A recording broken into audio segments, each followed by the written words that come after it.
ওয়ালাইকুম রহমতুল্লাহ বরকাতুহু। এক মুসলিম প্রিয় ভাই অ্যাডভোকেট সাইফুল ইসলাম আলিফ ভাইয়ের স্মরণে আমি একটি কবিতা আবৃত্তি করব। বাঁচতে দেয়নি ওরা আমায় বাংলাদেশের ইস্কন, আপন বলে যাদের জানো তারাই এদেশের দুশমন।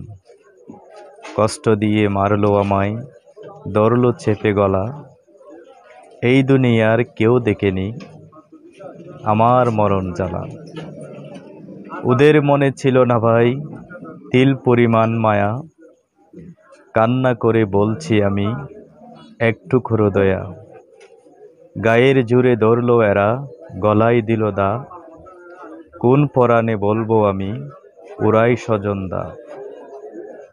শোনো এখন ভাইয়েরা, আমি অনেক ভালো আছি, পরপারে থাকবো আমি শহীদের পাশাপাশি। ধন্যবাদ সবাইকে। আসসালামু আলাইকুম রহমতুল্লাহ।